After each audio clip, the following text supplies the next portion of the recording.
What's up, high levelers? My name is Andrew, and today we're talking about the Basecamp plus HighLevel integration.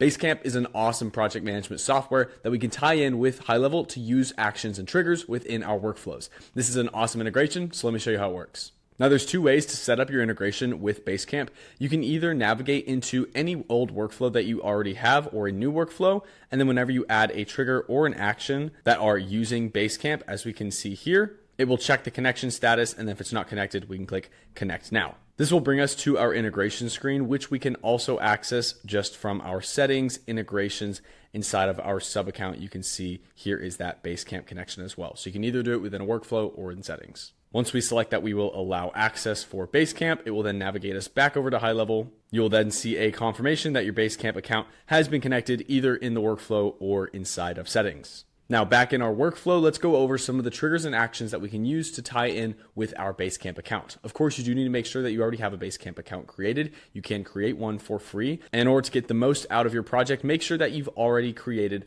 one project. We're going to be managing this test project here, which will allow us to view to-do lists, dashboards, project management, and do all sorts of things within our Basecamp account. Again, these are all of our triggers, and you'll see that these are all premium actions noted by the crown icon, and then these are also instant or polling every 5 minutes. Now, the difference between these two tags is whenever a trigger is labeled as instant, it means as soon as that happens, it will launch the workflow, versus polling means that this trigger has to actively poll every 5 minutes whenever it is activated in order to find new actions that are happening. So the only one that happens for this is our new project trigger. So this will poll every 5 minutes, and then as long as a project was created within that time frame, then it will launch the workflow. For this example, let's just use our new project trigger. For each one of these, we will see a set of filters in order to actually use this with our Basecamp account. The first one is our account itself. We have to select our account. If you have multiple Basecamp accounts, this will pick it up.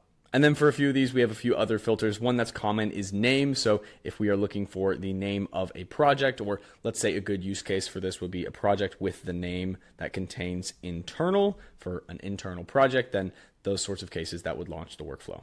Now that we've saved that, we can also test our trigger by clicking Fetch Trigger Data, which will run a test execution looking for that specific activity happening in your Basecamp account. So you can see here, this is all the data we got back from that trigger, which is awesome because that means that inside of any of our other actions, we'll just open up an SMS so I can show you here.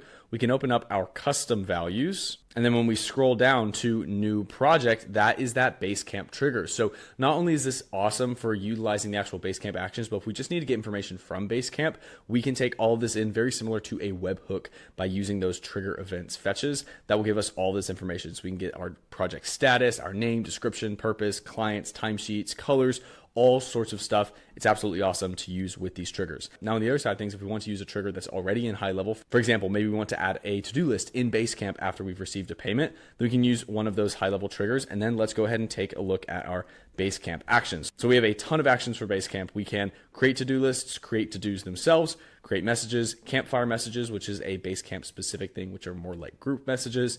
We can then do update to-dos, add persons to projects, create documents, find to-dos, find projects, find to-do lists, create projects, find person, and find document. So as you can tell, these are all related to project and people management. So this can help you with a lot of your projects, especially if you're already used to using the Basecamp infrastructure. Tying this in with HighLevel can give you a really seamless workflow. And of course, with all of these actions, we're going to have very similar fields. For example, this create documents action, we have to first select the account ID of the Basecamp account.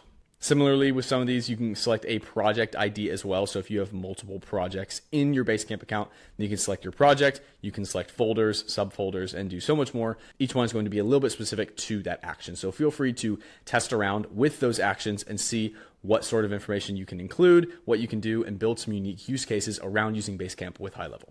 Again, this is going to be super useful if you're already using Basecamp as a project management and people management platform to help you get projects done more efficiently within your business. So being able to tie this in with HighLevel with your marketing tools is a great way to get more things done. Of course, if you have any questions about the Basecamp trigger or any of its actions, feel free to refer to the help doc, or you can drop a comment on this video. As always, my name is Andrew, and thank you very much for watching.